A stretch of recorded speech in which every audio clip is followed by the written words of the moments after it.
छोटे परंतु बहुत महत्वपूर्ण कार्यक्रम में उपस्थित मेघालय के लोकप्रिय मुख्यमंत्री श्री कोनराड संगमा जी, अभी जो पूर्वोत्तर राज्यों की विकास का जिम्मा जिनको माननीय प्रधानमंत्री जी ने दिया है, ऐसा उत्तर पूर्वी विकास मंत्री श्री जी किशन रेड्डी जी यहां पर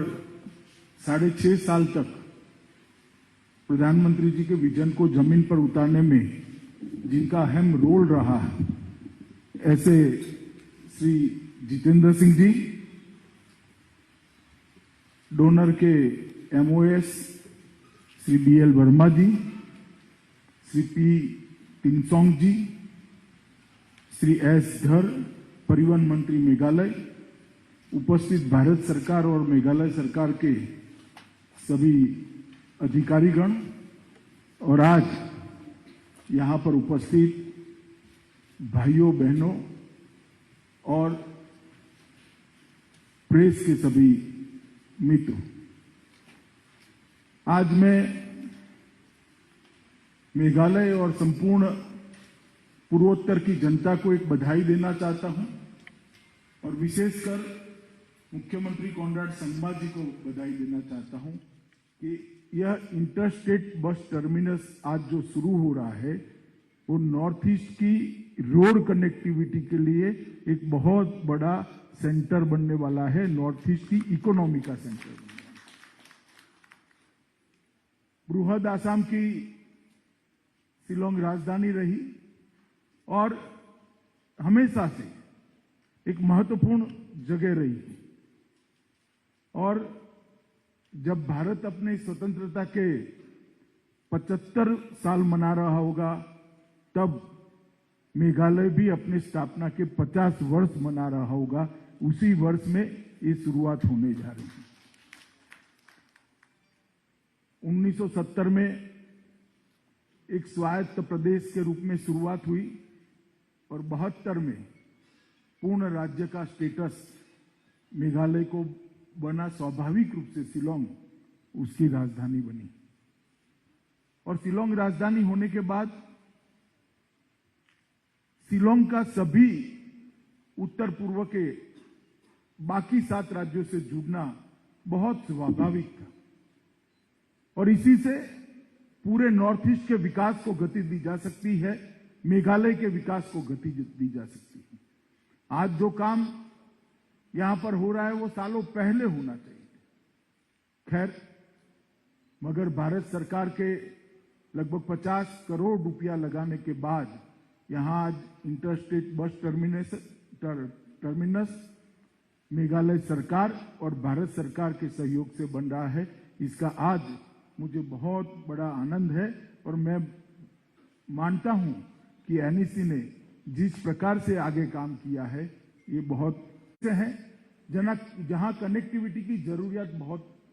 महत्वपूर्ण है। कनेक्टिविटी के बगैर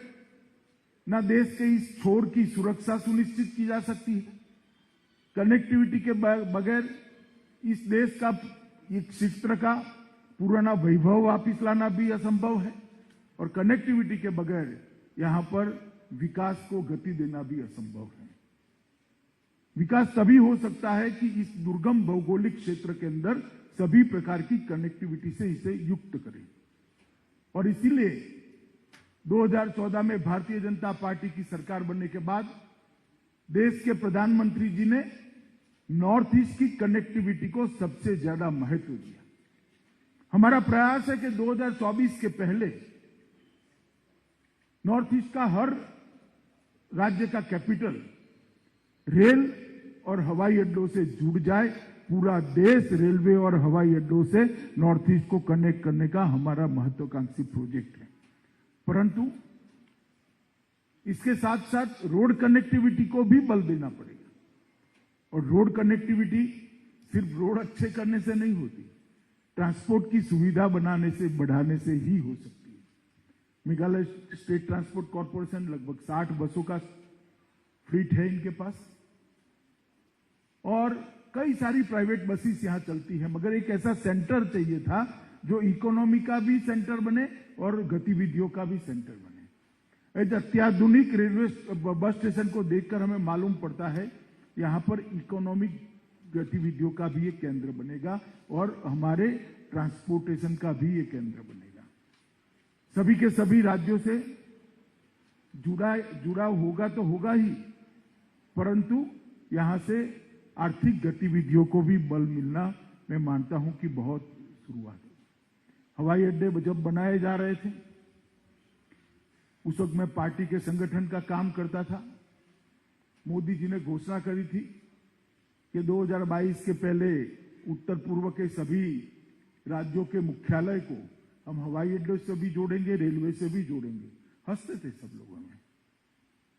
कि मानो मोदी जी आप जोड़ भी लोगे तो आएगा कौन, जाएगा कौन। मगर आज थोड़ा कोरोना काल के कारण लेट हो रहा है, मगर प्रोजेक्ट जो पाइपलाइन में, इसे मैं निश्चित कर सकता हूं कि 2023-2024 के पहले सभी राज्यों के मुख्यालय, सभी राज्यों की स्टेट कैपिटल रोड, रेल और हवाई अड्डों से जुड़ जाएगी। और जो लोग कह रहे थे आएगा कौन, उनको मेरा जवाब है, आज शिलोंग के हवाई अड्डे पर कलकत्ते से फ्लाइट चालू हो गई है, असम के साथ इसका जुड़ा हुआ है और बहुत कम समय के अंदर बाकी राज्यों की इंटरकनेक्टिविटी भी चालू हो जाएगी। अगर सोचना ही ऐसा है, मैं आया था चुनाव में, मैंने भाषण सुने हैं यहाँ के, सोचना ही ऐसा है कि आएगा कौन, तो कोई नहीं आएगा। अगर सोचना ऐसा है हम शुरुआत करें, सभी आएंगे तो विकास आगे बढ़ता है और ये इसका जीता जागता उदाहरण है। भौगोलिक दूरिया के साथ साथ पूरी दुनिया में सबसे रिचेस्ट कल्चर अगर कोई एक क्षेत्र के अंदर है तो हमारे नॉर्थ ईस्ट के अंदर अनेकविध भाषा, अनेकविध संस्कृति, अनेक विविध प्रकार के संगीत के वाद्य और अलग अलग सांस्कृतिक पहचान, और ये इसलिए संजो कर संभल कर रहा है कि 8 राज्यों ने इसके अंदर एक्सचेंज कर कर एक दूसरे के पूरक बनने का प्रयास किया है। परंतु अगर कनेक्टिविटी नहीं है तो ये कल्चर